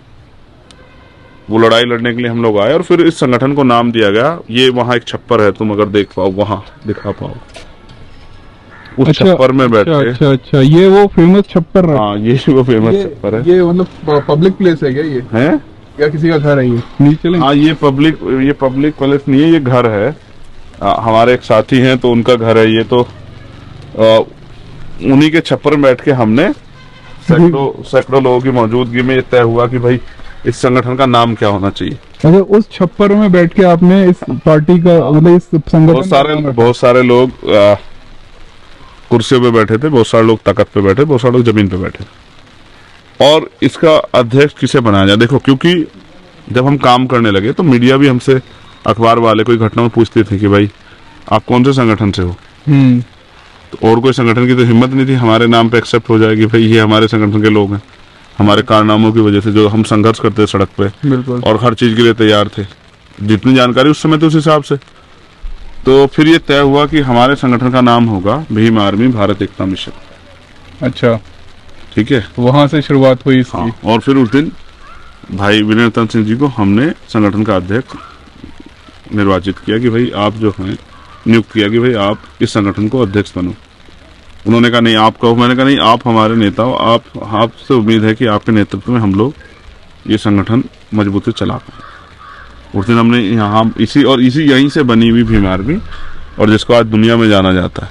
दुनिया जहाँ, मतलब ऐसा कोई जगह शायद ही कोई व्यक्ति होगा। हाँ, तुम्हें पता है मेरे भीम आर्मी जो फेसबुक पेज है, हाँ जी, उस पे करीबन 18 कंट्री के लोग उसको वो करते हैं, जुड़े हुए हैं उससे। और मैंने देखा कहीं किसी कंट्री के 2000 लोग हैं, किसी के 4000 लोग हैं। अरे वाह। तो बड़े पैमाने पे जो है ना लोग हमारी मूवमेंट को वॉच करते हैं। तुम्हारे लिए भी छतरी है अगर तुम चाहो अपनी अपनी वो करना। हाँ, तो ये जो है यही ये वो उसका पेड़ है जामुन का, जिसको मैं तुम्हें दिखा रहा था। ये जामुन का पेड़ है। यही जो है पल बढ़ के, और जो छत पे इस समय मैं खड़ा हूँ यही इसी छत पे। मतलब ये यहाँ तक इतना ही बना हुआ था, ये बाद में बना? नहीं, ये मेरे फादर ने बनाया। ये बनवाया था? हाँ, मेरे फादर ने बनाया। ये बाद में जब ऊपर चढ़ने की दिक्कत होती थी तो उन्होंने सीढ़ियाँ बनी, उन्होंने बनवाया। ठीक है, एक नया निर्माण हमारे यहाँ जो हुआ है अंजुल, वो ये हुआ, ये जो ये पीछे जो तुम देख रहे हो ये माँ ने बनवाया। अच्छा, ये जो हाँ, शेड बना हुआ? हाँ, वो मेरे लिए अलग से कमरा, क्योंकि लोग आते हैं तो अंदर, क्योंकि हमारे घर की स्थिति वो उस तरह की नहीं है तो वो बैठने में उनको अच्छा ना लगे, तो इसलिए माँ ने बनवाया। लेकिन बाद में हम इसको कंप्लीट नहीं करा पाए थे। अच्छा अच्छा। इसको बनाने का पर्पज ये था कि लोग जो आए वो वहां बैठ जाएं। तो एक दिन मैं उनसे कह रहा था कि ऐसा कुछ होना चाहिए, उनको लगा कि मुझे जरूरत है, तो उन्होंने इसको बनवा दिया। बाद में ये फिर इसको टीन शेड से ही कवर करना पड़ा कि भाई अभी इसी से काम चलाएंगे। तो अभी ठीक है, ये टीन शेड हमारे फादर के समय में गिरा हुआ। पहले हम यहाँ पे वो बांधते थे अपने पशु, तो पीछे नहीं बांधते थे।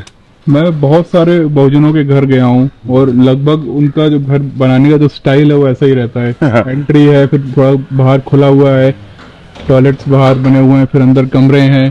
ये ऐसा ना मतलब एक देखो, एक सीमित सोच से उन्होंने बनाया। बहुत बड़े सपने तो नहीं थे, घर ही बन गया वही बहुत है। बिल्कुल। पहले तो घर ही नहीं थे लोगों के पास। जब बाबा साहब अम्बेडकर ने कहा जाओ अपने घर की दीवारों पे लिख दो कि तुम्हें इस देश का शासक बनना है, तब लोग हंस रहे थे कि बाबा साहब क्या कह रहे हैं, घर की दीवारों पे लिख दो। घर तो है नहीं, दीवार भी नहीं है। बिल्कुल। तो मगर वो बाबा साहब का एक विजन था कि भाई एक समय आएगा पढ़ लिख के जो अवसर की समानता जो है मैं देके जा रहा हूँ संविधान में, उसके जरिए लोगों के पास घर भी तैयार होंगे। और जो राजनीतिक शक्ति जो है, वोट की ताकत जो मैं देके जा रहा हूँ, इससे तैयार होंगे हम पे अवसर। मैं ये मेरे फादर इसी तख्त पे लेटते थे। ये तख्त ये आपके पिताजी का कमरा था बेसिकली। और ये गद्दा भी उनका ही है। मैं लाया था उनके लिए जब वो बीमार थे। अच्छा अच्छा। और क्योंकि उनके जाने के बाद यही इस यादें और उनका जो है मतलब आशीर्वाद ही मेरे पास है। तो मैं इसी जब आता हूँ घर, मुझे इस पे ऐसा लगता है कि मैं जैसे मतलब दुनिया की जो सबसे वो हिंदू धर्म के लोग उसको स्वर्ग के रूप में कहते हैं, और बाकी जैसे इस्लाम के लोग उसको जन्नत कहते हैं। मेरा जो भी मतलब जहाँ सबसे ज्यादा मुझे सुकून मिलता है वो जगह ये है। मैं यही सोचता हूँ घर आने के बाद, इसी तख्त पे। और मुझे इससे यहाँ बहुत पावर मिलती है आने के बाद। जब भी कभी ऐसा लगता है कि थोड़ा 20-25 दिन 1-1.5 महीना हो गया कि अब थक गया हूँ, थोड़ा सा शरीर थोड़ा सा करा, तो मैं यहाँ आ जाता हूँ माँ के पास घर, और बड़ा सुकून मिलता है। और सुकून के साथ ये जो कमरा है आपका, ये मतलब मैं इतनी बार देख चुका हूँ ऑनलाइन, जब भी आप लाइव होते हो यहीं से होते हो। मैं सोचा था कभी मैं यहाँ आऊंगा, इस जगह को देखूंगा। आज वो सपना पूरा हो गया मेरा। और ये क्विंट वालों ने पहला आपका बनाया था? ये वही है। क्विंट वैसे क्या हुआ, मैं जब जेल से आया तो इन्होंने ये पूरा कमरा वो किया, मतलब ये पोस्टर्स लगाए। अच्छा अच्छा, सजाया आपका, वेलकम किया। हाँ, मैं जब, क्योंकि वहां नींद की अलग तरह की वो थी, तो जब मैं अगले दिन उठा और इसको देख के मुझे एकदम वो हो गया कि अचानक से सामने कौन खड़ा है। बाद में देखा कि ये फोटो थी, आंख खुली तो ऐसा लगा जैसे कोई खड़ा है। जेल में क्या था ना कि मैं अकेला रहता था। हाँ बिल्कुल। 6x10 की एक वो थी छोटी सी कोठरी जिसमें रखा जाता नशे वालों को, तो उसमें मैं अकेला रहता था। तो कोई रहता नहीं था मेरी उसमें, तो अचानक से आंख खुली तो कुछ कोई दिखता नहीं था, दीवारें दिखती थी। 6x8 का स्पेस होता था। हाँ, 6x10 है शायद, 6x8 या 10 ही है। उसी में टॉयलेट है। अच्छा, उसी में टॉयलेट रहता है। यस, उसी में आपका सामान है, उसी में आपको रहना है। तो अगर कोई लंबा व्यक्ति तो पाँव भी सीधा ना कर पाए, तो लंबा होगा तो उसके पैर सामने अड़ जाएंगे ऐसे। हाँ ठीक है, तो फिर उसको ऐसे लेटना पड़ेगा 10 वाली उसमें। उसकी लंबाई 10 है, उसकी चौड़ाई 6। तो अगर 6 फीट से कोई लंबा होगा तो वो ऐसे लेटेगा। लगभग में 6 फीट, तो मेरे पैर उसमें वो रहते थे। तो जब मैं आया तो वहां तो सुबह उठता था तो सिर्फ दीवारें दिखाई देती थी आंख खोलने पे। 550 करीब दिनों में तो अचानक से दिखा, तो मैं ही एक दिन वो रह गया, अरे तो मैंने कहा ये कौन खड़ा है। क्योंकि वो तो बंद होती है ना, बाहर से बंद कर देते हैं लोग को, हाँ जी, जब हाँ। रात में आप वहां करते हो तो वो बंद कर देते हैं, सुबह फिर वो दोबारा खुलती है। बिल्कुल बिल्कुल। तो यही मैं पला बड़ा हूँ, ये हमारी गाय है इधर। पहले हम लोग यहाँ गाय बांधते थे, फिर इस वाले एरिया में जब ये इधर उठ बैठ थोड़ी सी होगी तो फिर यहाँ पे इधर बांधने लगे। ठीक है, और आज भी इसके घास वास का रेंज हमारे लोग कर लेते हैं ये घर पर। आजाद समाज पार्टी का जो चिन्ह था, गवर्नमेंट ने दिया था कि आपने लिया केटली? नहीं, बेसिक क्या है ना, अब लोग इसको भी समझना चाहिए। चुनाव आयोग में आपको फ्री सिंबल्स जो हैं वो 50 से ज्यादा सिंबल्स हैं, और ऐसे नमूने टाइप सिंबल्स हैं। आप देखोगे तो लिस्ट पढ़ोगे तो हंसने लग जाओगे। तो उन्हीं सिंबल्स में से आपको देना पड़ता है कि भाई हम ये सिंबल चाहते हैं। तो हमने 7-8, जैसे ट्रैक्टर था, जैसे ऑटो था, या किसान था, इस तरह के हमने दिए। तो ये अलाउ जो किया, ये 5 स्टेट में उस समय इलेक्शन था, तो ये चुनाव आयोग ने अलाउ किया कि भाई ये चुनाव चिन्ह अलाउ हम आपको करते हैं। ये सभी स्टेट में अभी फ्री है। जैसे हमें, क्योंकि सभी स्टेट के लिए हम लोग प्रयास कर रहे थे। सोचो यूपी में वो सिंबल फ्री है, लेकिन यूपी के साथ जिस स्टेट में चुनाव, उत्तराखंड में वहाँ नहीं है। तो हमने कहा कि हमारी मूवमेंट नेशनल मूवमेंट है, तो हमें वहाँ भी चुनाव लड़ना है, तो हमें एक ऐसा सिंबल चाहिए जो सब जगह पे फ्री हो। ऐसा ना हो कि वहाँ उस सिंबल पे कोई और पार्टी लड़ रही है। बिल्कुल बिल्कुल। इस तरह से फिर ये सिंबल हमें मिला आपको? अब नेक्स्ट टाइम शायद ये सिंबल ना रहे हमारे पास, क्योंकि उसके लिए फिर मानक है कि अगर ये सिंबल आपको परमानेंट के लिए मिले, उसके लिए आपको 6% वोट स्टेट में जुटाना पड़ेगा। बिल्कुल। वो तो नहीं जुटा पाए, तो हो सकता है सिंबल ना रहे। ये अब चुनाव के समय तय होगा, इसलिए मैं इसका ज्यादा प्रचार प्रसार नहीं करता हूँ।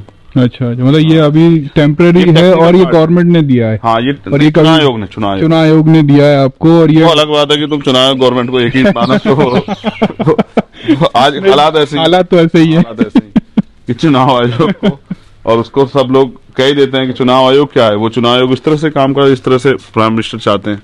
बिल्कुल बिल्कुल। तो ऐसे में जो है वो एक ही है। ये आपने पूरे अपने घर पर जो है ये इतने बड़े बड़े महापुरुषों के हाँ, मैंने उनके स्लोगन लिखवाए हैं, इसलिए लिखवाए कि लोग आए, इनको पढ़ें, इनसे प्रेरणा लें। इनको पढ़ पढ़ के हम यहाँ तक पहुंच गए, तो आप लोग भी पहुंच सकते हैं। बिल्कुल बिल्कुल। आपके यहाँ पर जो है, जो आसपास के लोग हैं, हमारे समाज के लोग हैं, वो अम्बेडकरवादी थे या धीरे धीरे अब बन रहे हैं? देखो मैं समझता हूँ, जब तक मैं स्कूल नहीं गया था जी, तब तक मैं इस चीज को बड़े पैमाने पर नहीं समझ पाया था, क्योंकि मेरे तो घर में थी। मेरे फादर क्योंकि बामसेप के मेंबर थे, तो हमारे यहाँ तो लिटरेचर उस तरह अम्बेडकरवादी। था। हाँ बिल्कुल सही बात है। ठीक है, फिर भी क्योंकि आसपास का एटमॉस्फेयर बड़ा वो करता है, तो हम भी कई बार मतलब दूसरी व्यवस्था का हिस्सा बन जाते थे, क्योंकि जानकारी इतनी नहीं थी। बिल्कुल। जैसे सड़क पे कुछ हो रहा है, कोई धार्मिक आयोजन हो रहा है, तो क्योंकि इंटरेस्ट है कि क्या हो रहा है देखने जाना, तो हम भी उसका हिस्सा हो जाते थे। कई बार हम भी उसके रंग में रंग जाते थे। एक समय के साथ परिवर्तन होता है। मैं कहूँ कि 2016 वाला चंद्रशेखर और आज का चंद्रशेखर ऐसा, ये संभव नहीं है। काफी बदलाव है, बहुत धीरे धीरे सोच में बदलाव है। सोच में बदलाव है, चीजों को समझ रहे हैं, जमीन पर जा रहे हैं, देख रहे हैं। एक होता है कि आपने किताबें पढ़ लिया, एक आपने प्रैक्टिकली देखा हो। दूसरा, अब मैंने बहुत सारी स्टडी की। मेरी अगर लाइब्रेरी अभी नहीं बनी है, तो कहीं कहीं जगह पे जहां जहां मैं रुकता हूँ, वहां मेरे वो है स्टोर्स हैं। तुम देखना, जिस दिन मैं अपनी लाइब्रेरी बनाऊंगा, तो हो सकता है मैं भारत में पहला ऐसा व्यक्ति जिसके पास इतनी किताबें। अच्छा। हाँ, एक समय आने दो। मैं भी कोशिश मुझे जरूर बुलाइएगा। हाँ, मैं भी कोशिश कर रहा हूँ कि एक थोड़ा सा कुछ तैयार हो जाए तो मेरी लाइब्रेरी बने।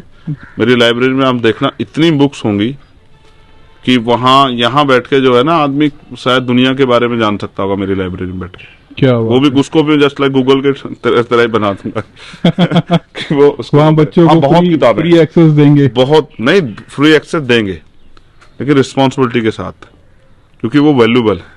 बिल्कुल भाई, अगर सिर्फ पन्ने ही पलटने हैं तो कोई बात नहीं, वो तो आपको गूगल पे मिल जाएगी। लेकिन कुछ ऐसी बुक्स हैं जो अवेलेबल नहीं है। जैसे वेस्टर्न चर्चिल की है एक बुक, अबाउट द पॉलिटिक्स। अच्छा अच्छा तो अच्छा। आप उसको ढूंढो, मिलेगी नहीं, नेट पे नहीं मिली। मैंने बहुत ढूंढा। अभी मैंने उसको कहा कि भाई, मैंने किसी को कहा कि मुझे चाहिए। भाई, जिन लोगों ने पहले राजनीति की है, उनसे समझना पड़ेगा ना राजनीति कैसे होती है। वेस्टर्न चर्चिल कौन, अगर कम भाषा में बताएं तो? प्राइम मिनिस्टर हैं, फॉरेन कंट्री में प्राइम मिनिस्टर हैं। तो मैं इसलिए जिक्र कर रहा हूं क्योंकि भारत की राजनीति को आप देख सकते हैं किस तरह से पैसे से सत्ता और सत्ता से पैसा इकट्ठा किया जा रहा है।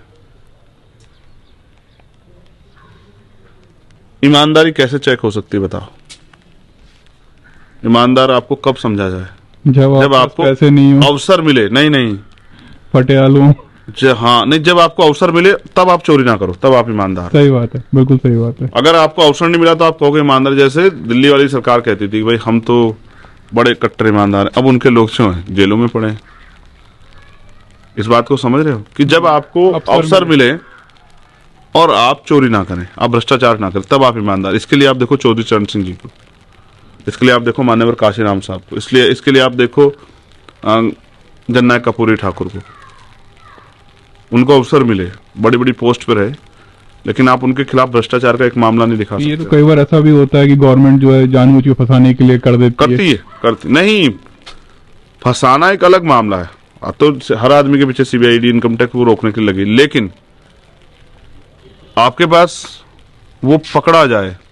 जैसे मेरे यहाँ अगर कोई आएगा सीबीआईडी इनकम टैक्स वाला तो पैसे घर से लेके आएगा और लाके पहले रखेगा और फिर उसको वीडियो बनाएगा, देखो चंद्रशेखर के यहाँ से पकड़ा गया। समझे? तो मेरे यहाँ ऐसी स्थिति, इसलिए गवर्नमेंट मुझसे वो करती है कि भाई ये आदमी कब्जे में नहीं आएगा। मतलब घबराती है कि कुछ मिलेगा तो है नहीं, फालतू और फालतू पब्लिसिटी होगी, उसकी पब्लिसिटी फायदा होगा और हमारी बेइज्जती हो जाएगी। हाँ। तो ये हालात हैं। तो मैं देखो, आप कह रहे हैं मैं ईमानदार और आपके घर से 400 करोड़ रुपए पकड़े जाए, फिर कौन मानेगा कि आप ईमानदार हो? बिल्कुल बिल्कुल। एक होता है कि भाई सीबीआई ने कहा कि भाई ये इनके यहाँ से बरामद हुआ, ये एक बात है जी, और एक बात है कि भाई इनके यहाँ हमने छापा मारा। बिल्कुल, ये दो अलग अलग बात है। लेकिन अगर आपके यहाँ से 400 करोड़ रुपए बरामद हो रहे हैं तो आपको सोचना चाहिए आप कितने ईमानदार हैं। तो ये अभी तक की जर्नी है और काफी अच्छी चल रही है। मैंने कुछ नए पेड़ लगाए हैं, आंवले का पेड़ लगाया है और आंवले के साथ साथ एक अमरूद का पेड़ लगाया बहुत अच्छा, केले का पेड़ लगाया नया। मेरा बड़ा इंटरेस्ट है खेती में। आप ये मतलब ये करते हैं ये खेती वगैरह? हाँ, जब आता हूँ तो मैं इन पर नजर रखता हूँ। जैसे ये आंवले का पेड़ लगाया हमने, अब ये बड़ा हो रहा है। जैसे अमरूद का पेड़ लगाया था हमने, ये बहुत अच्छा। ये अमरूद का पेड़ लाल, जो लाल होता है अमरूद, वो वाला पेड़ है। ये इस तरह से ये और भी पेड़ हमने यहाँ लगाए हैं केले के, फूलों के। अब इस पे थोड़ा सा कुछ काम कराने की जरूरत है। बारिश हो रही है, शायद तुम जो है तुम्हारी तबीयत ना खराब हो जाए।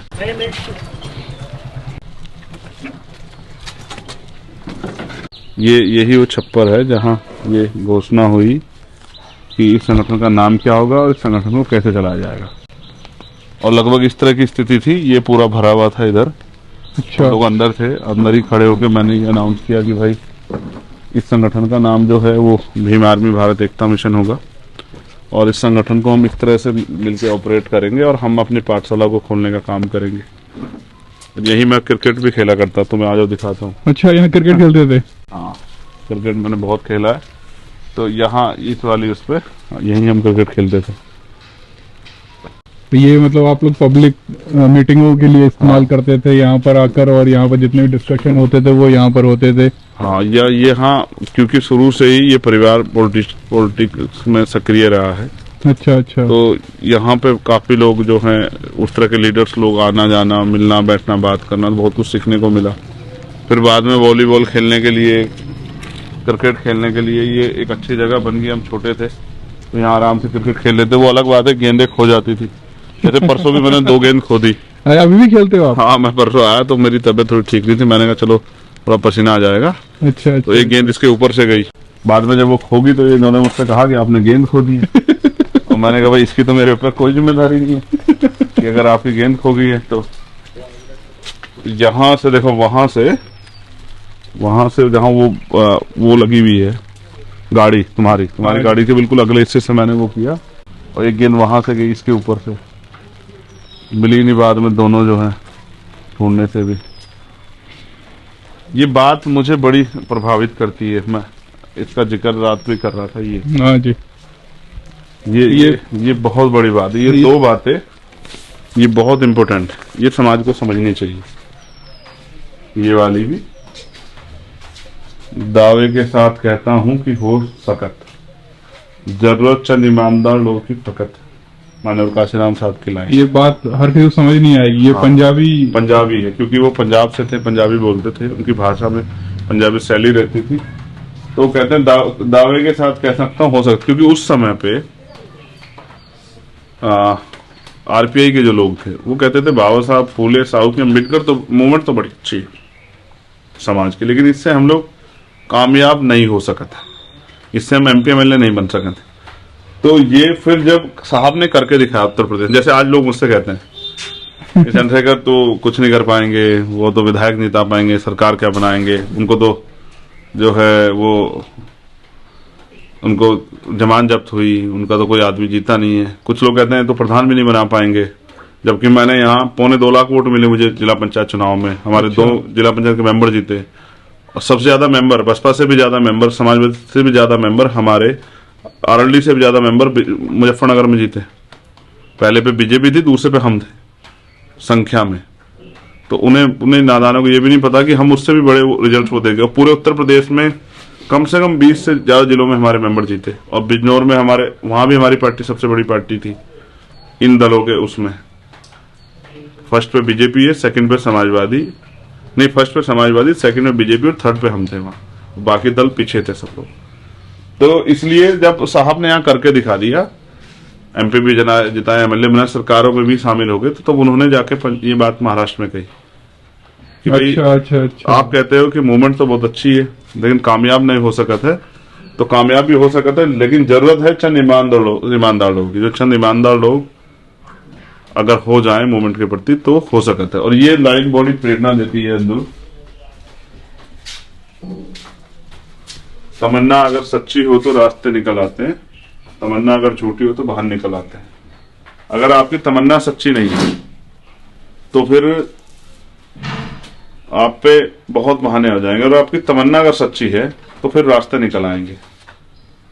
तो हमारी तमन्ना सच्ची है कि हमें अपने महापुरुषों के आंदोलन को कामयाब करना है और अपने बहुजन समाज को, उनके अंदर राजनीतिक चेतना पैदा करनी है, उनको उनके पैरों पे खड़ा करना है। ये तमन्ना हमारे अंदर और सच्ची तमन्ना है। तो आपकी जब जमानत जब्त हुई तो वो आपको बुरा लगा या आपने उसको एज अ चैलेंज ले लिया है कि अब आगे? अब मैं कहूँ कि बिल्कुल बुरा नहीं लगा तो ये तो नकलीपन हो जाएगा। बुरा लगा? थोड़ी देर के लिए बुरा लगा कि मैंने इतनी मेहनत की और मुझे उम्मीद थी कि ये लोग मुझे समर्थन करेंगे, लेकिन उन्होंने नहीं किया। मुझे लगा कि मेरे अंदर कुछ राजनीतिक कमी रही, रणनीतिक कमी रही। मैंने उसको सीख के तौर पे लिया। मैंने फिर ये भी देखा कि जब शुरू में मूवमेंट शुरू हुई थी तो जो लोग लड़े थे उनके क्या हालात थे। जैसे मानव काशीराम साहब ने दिल्ली में जिन लोगों को चुनाव लड़ाया, एमसीडी का 25 लोगों अपने पैसे से, उनकी सबकी जमानत जब्त हुई। अच्छा। जब DS4 के नेतृत्व में उन्होंने यहाँ हरियाणा में चुनाव लड़ाया तो किसी को 400 वोट मिली, किसी को 500 वोट मिली। जब यहाँ जिन सीटों को बाद में हम जीते भी उस मूवमेंट से, जब उनके नेतृत्व में चुनाव लड़ाया तो उन्हीं सीटों को मैंने रिकॉर्ड देखा, किसी पे 450 वोट मिले थे, किसी पे 500, किसी पे 200। एक समय आया कि उन विधानसभा को हमने जीता भी। तो वो उनका शुरुआती दौर था। अगर मैं उनके शुरुआती दौर से और उनके उस समय जिस समय वो मेहनत करके उन्होंने आंदोलन सफल कर लिया, उनसे कंपैरिजन करूंगा तो ये तो न्याय नहीं हुआ। ये हमारा शुरुआती दौर है। अब से 10 साल बाद हमसे कोई बात करेगा तो हम बताएंगे कि हमने क्या करके दिखाया। हम अपने अचीवमेंट को गिनाएंगे लोगों के सामने। लोग बोलते हैं कि भीम आर्मी जो है वो सिर्फ इंटरनेट पे, आप इंटरनेट पे ही सेंसेशन बने, वो वहीं पर व्यूज आ जाते हैं, लोग लाइक कर देते हैं। कितने राज्यों में है भीम आर्मी इस वक्त? भीम आर्मी 18 से 20 प्रदेशों में है।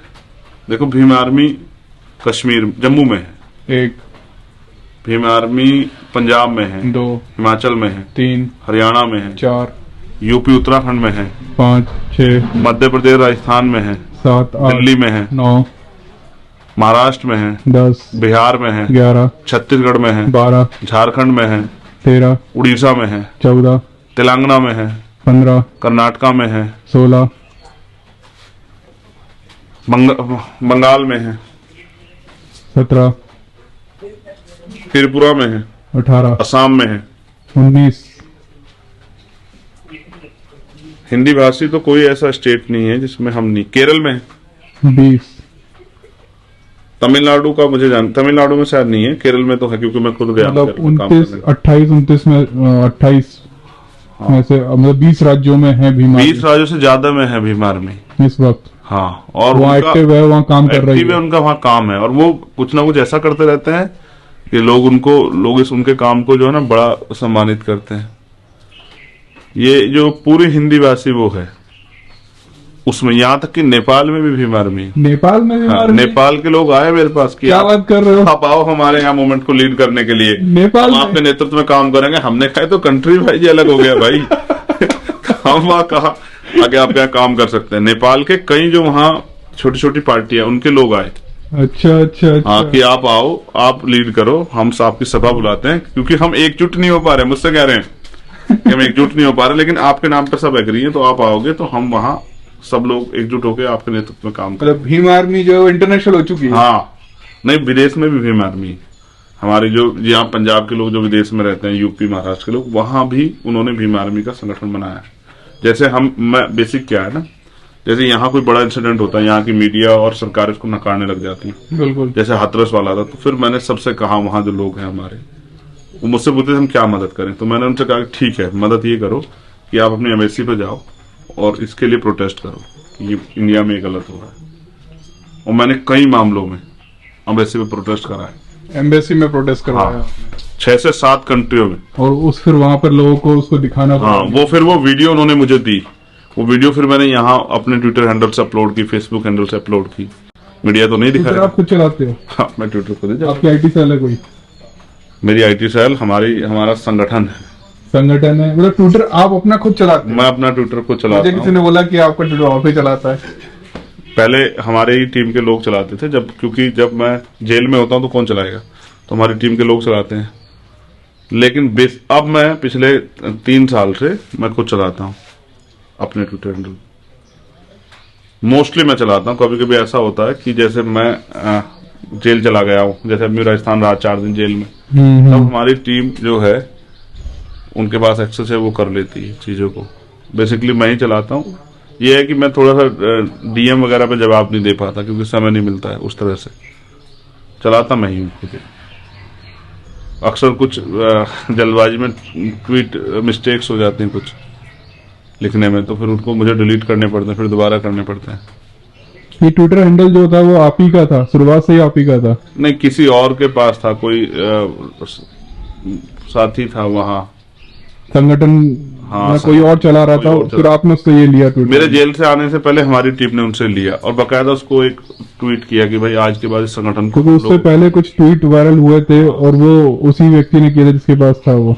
हमने बकायदा फिर जब वो चीजें आई और पूरा एक मेरे खिलाफ माहौल बनाया, तो मैंने एज ए एविडेंस वो निकाल के दिखाया कि देखो इस तारीख पे हमने ट्वीट किया है, हमारे संगठन ने, हमारे authentic Twitter account Bhim army के से, कि भाई आज के बाद इसको चंद्रशेखर भाई के अकाउंट को हम लोग चलाएंगे। अब तक किसी कार्यकर्ता के पास था, हमने ले लिया है, सामान्य आदमी के पास।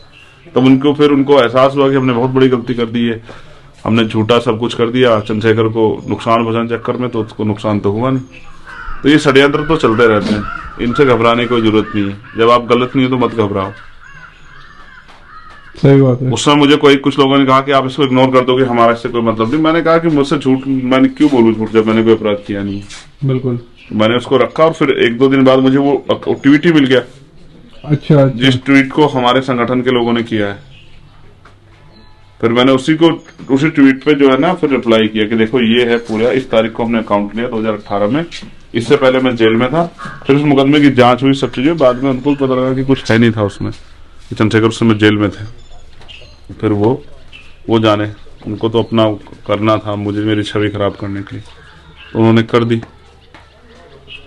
उन्होंने फिर वो उस पर भी चला, टीवी पे भी चला, उन्होंने हैशटैग भी ट्रेंड करा, अरेस्ट चंद्रशेखर रावण। तो मैंने कहा भाई कर लो अरेस्ट, हम तो तैयार बैठे।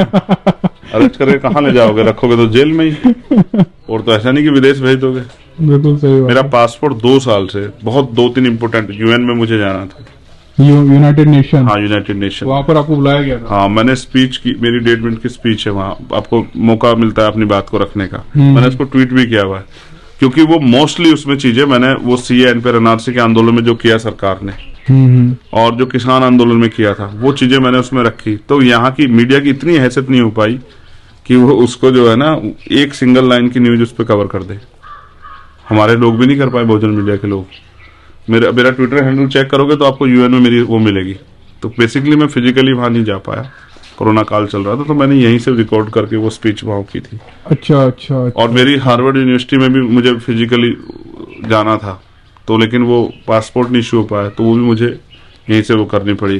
फिर जब टाइम्स मैगजीन वाली वो हुई, टाइम मैगजीन में आया, ये क्या किस्सा था? मतलब 100 इमर्जिंग लोग ये सोच रहे थे कि एक व्यक्ति जो माहौल हमने अभी देखा, वहां से उठकर टाइम मैगजीन में 100 पीपल में एक कैसे दिन उनका पहुंचे? मुझे ट्विटर पे मेरे डीएम आया अच्छा, कि हमने आपको इस बार अपने रिसर्च में इंडिया की तरफ से सिंगल आदमी को हमने आपको वो किया है, तो जिस दिन अच्छा। हाँ वो लिस्ट हम जारी करेंगे तो उसमें आपका नाम है, आपको कुछ कहना हो तो बताओ। मैंने कहा कि यार ये आप हो और सकता है। इस चीज से तो शायद आज तक और बहुत सारे न्यूज चैनल वाले भी जल गए थे, और वो बोल रहे थे कि इनको रावण, जो चंद्रशेखर आजाद रावण है, इनको हम नहीं जानते, टाइम वालों ने कैसे छाप जान दिया। जाओगे। और उसके बाद मैंने भी कुछ सर्वे किया, तो वहाँ बहुत से लोगों ने बोला क्यों नहीं जानते, बिल्कुल हम और ज्यादा काम करेंगे, जो नहीं जानते हमें वो भी जान जाएंगे, वो भी जान जाएंगे, जो हमें ना जानते हो ना जानने की बात करें वो भी जान जाएंगे, और ज्यादा मेहनत करेंगे। ठीक है, अभी इस हैसियत में जाएंगे कि उनको वो हमें जानेंगे भी और मानेंगे भी। बोलते हैं, मतलब लोग ये सोचते भी होंगे कि आपने टाइम मैगजीन वालों को अप्रोच किया होगा, कुछ जैक लगाया होगा, मतलब अच्छा, मेरे पास कैसे उसका एविडेंस है कि उनका मेरे पास खुद ही डीएम आया। तो जब आया तो फिर उन्होंने मुझे दोबारा से डीएम किया कि भाई आपको फिजिकली आना है, क्योंकि जो हमने 100 लोग पूरे उससे दुनिया से वो किए थे, हम उनको फिजिकली बुला रहे हैं अपनी बात रखने के लिए, क्योंकि मेरा पासपोर्ट जो है गवर्नमेंट ने नहीं बनने दिया। पिछले 2 साल से कोर्ट में पड़ा हुआ है पेंडिंग। जैसा आप देखते हैं मेरी फाइल फेंक देते हैं उसको, 7 नंबर से वो 3000 नंबर पर चली जाती है बार बार, तो ये भी कीमत चुकानी पड़ती है। तो इस वजह से वो नहीं बन पाया, तो मैं वहां नहीं जा, मुझे बड़ी तकलीफ हुई। इतने बड़े प्लेटफॉर्म पे मुझे यहाँ अपने समाज के लिए, अपने देश के लिए बात रखने का मौका मिलता, नहीं मिल पाया। खैर कोई बात नहीं। फिर मैं अब बड़ा आशावादी व्यक्ति हूँ, मेरा समाज बड़ा आशावादी, तो मैंने तय किया कि 2 और अवसर बनाएंगे, फिर आगे अच्छा काम करेंगे, और अवसर बने कि लोग हमें जो है बड़े प्लेटफॉर्म पे अपनी बात रखने का मौका दें। बिल्कुल बिल्कुल, ठीक है, तो इन सब चीजों से घबराना मैंने कभी सीखा नहीं, और मैं सोचता हूँ ना कि अगर एक प्लेटफॉर्म जाएगा तो दूसरा आएगा। बिल्कुल। तो मैं लगातार प्रयास कर रहा हूँ कि बहुत कुछ अच्छा करूँ, जिससे कि नए प्लेटफॉर्म आते रहें। बारिश बड़ी तेज हो गई है, हमारा जो अभी कहीं घूम जाने का प्लान था वो डिस्टर्ब हो गया है। मुझे भी ऐसा लग रहा है, और मैं बड़ा दुखी हूँ इस चीज को मेरी लेकर। बुलेट भी इंतजार कर रही है तुम्हारा कि कब जो है हम लोग जो है वो करेंगे। तो थोड़ा सा इंतजार करके देख लेते हैं, अगर बारिश बंद होती है तो हम जो है बाहर कुछ शूट करना चाहते थे।